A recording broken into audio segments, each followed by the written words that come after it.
The femur, or thigh bone, is the most proximal bone of the leg in tetrapod vertebrates capable of walking or jumping, such as most land mammals, birds, many reptiles such as lizards, and amphibians such as frogs.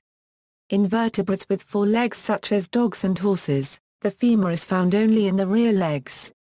The head of the femur articulates with the acetabulum in the pelvic bone forming the hip joint, while the distal part of the femur articulates with the tibia and patella forming the knee joint. By most measures the femur is the strongest bone in the body. The femur is also the longest bone in the body. Structure: the femur is the only bone in the thigh. The two femurs converge medially toward the knees, where they articulate with the proximal ends of the tibiae. The angle of convergence of the femora is a major factor in determining the femoral tibial angle. In females the femora converge more than in males because the pelvic bone is wider in females. In the condition gynovalgum the femurs converge so much that the knees touch one another. The opposite extreme is gynoverum. In the general population of people without either gynovalgum or gynoverum, the femoral tibial angle is about 175 degrees. The femur is the longest, heaviest and by most measures the strongest bone in the human body. Its length is 26% of the person's height, a ratio that is useful in anthropology because it offers a basis for a reasonable estimate of a subject's height from an incomplete skeleton. The femur is categorized as a long bone and comprises a diaphysis, the shaft and two epiphyses or extremities that articulate with adjacent bones in the hip and knee. Upper extremity. The upper or proximal extremity contains the head, neck, the two trochanters and adjacent structures. The head of femur, which articulates with the acetabulum of the pelvic bone, composes 2/3 of a sphere. It has a small groove, or fovi, connected through the round ligament to the sides of the acetabular notch. The head of the femur is connected to the shaft through the neck or column. The neck is 4 cm long and the diameter is smallest front to back and compressed at its middle. The column forms an angle with the shaft in about 130 degrees. This angle is highly variant. In the infant it is about 150 degrees and in old age reduced to 120 degrees on average. An abnormal increase in the angle is known as coxa valga and an abnormal reduction is called coxa vara. Both the head and neck of the femur is vastly embedded in the hip musculature and cannot be directly palpated. In skinny people with the thigh laterally rotated, the head of the femur can be felt deep as a resistance profound for the femoral artery. The transition area between the head and neck is quite rough due to attachment of muscles in the hip joint capsule. Here the two trochanters, greater and lesser trochanter, are found. The greater trochanter is almost box-shaped and is the most lateral prominent of the femur. The highest point of the greater trochanter is located higher than the column and reaches the midpoint of the hip joint. The greater trochanter can easily be felt. The trochanteric fossa is a deep depression bounded posteriorly by the intertrochanteric crest or medial surface of the greater trochanter.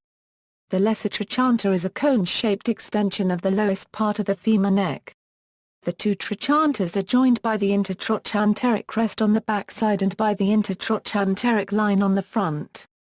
A slight ridge is sometimes seen commencing about the middle of the intertrochanteric crest, and reaching vertically downward for about 5 cm along the back part of the body. It is called the linea quadrata. About the junction of the upper 1/3 and lower 2/3 on the intertrochanteric crest is the quadrate tubercle located.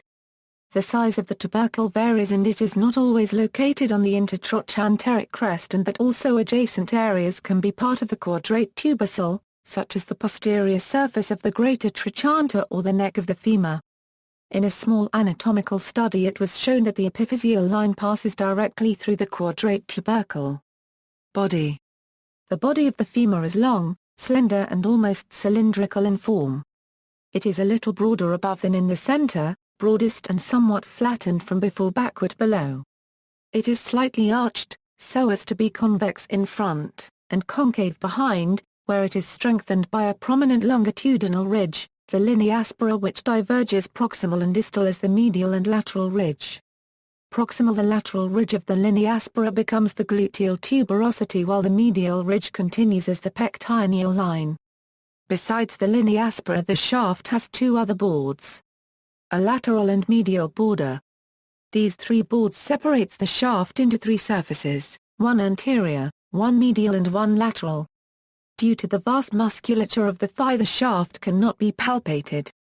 The third trochanter is a bony projection occasionally present on the proximal femur near the superior border of the gluteal tuberosity.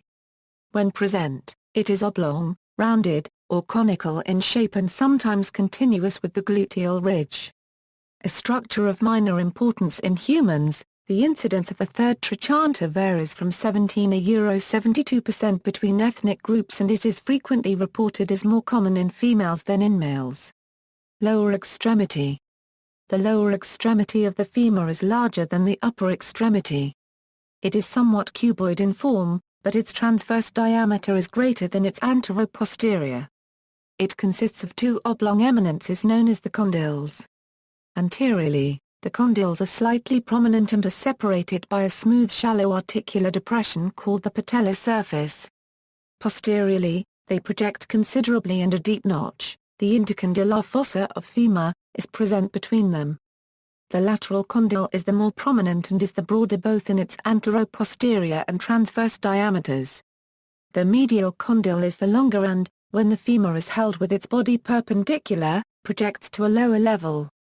When, however, the femur is in its natural oblique position, the lower surfaces of the two condyles lie practically in the same horizontal plane.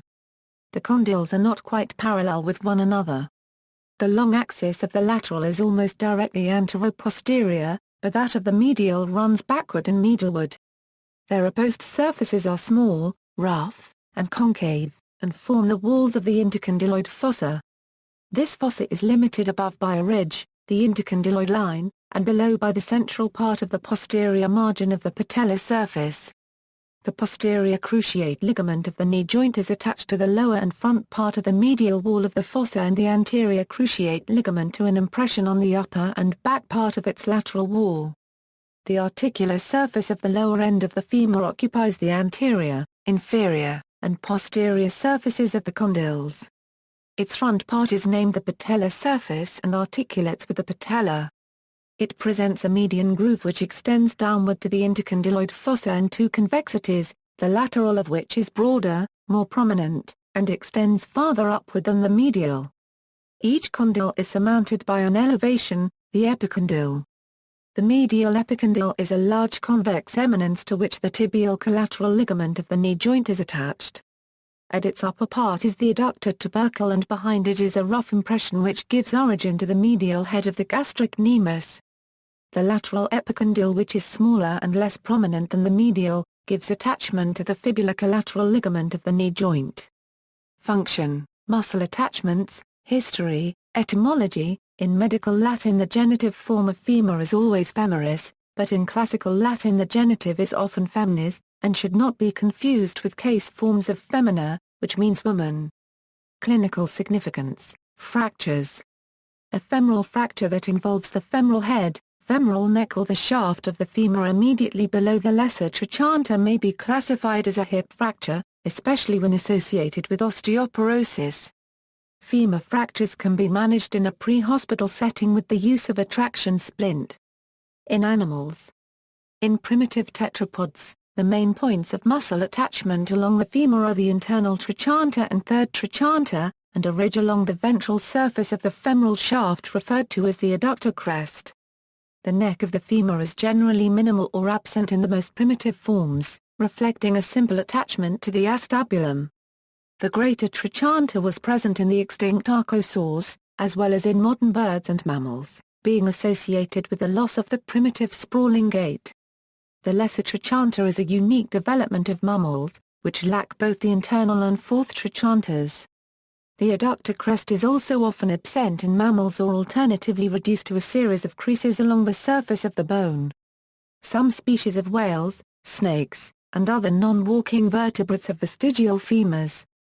One of the earliest known vertebrates to have a femur is the Eusthenopteron, a prehistoric lobe-finned fish from the late Devonian period. Structures analogous to the third trochanter are present in mammals, including some primates. Terminology in invertebrate zoology. In invertebrate zoology, the name femur appears in arthropodology. The usage is not homologous with that of vertebrate anatomy. The term femur simply has been adopted by analogy and refers, where applicable, to the most proximal of the two longest jointed segments of the legs of the arthropoda. The two basal segments preceding the femur are the coxa and trochanter. This convention is not followed in carcinology, but it applies in arachnology and entomology. In myriapodology, another segment, the profemur, connects the trochanter and femur. Additional images. References. External links, media related to femur at Wikimedia Commons, the dictionary definition of femur at Wiktionary, the dictionary definition of thigh bone at Wiktionary.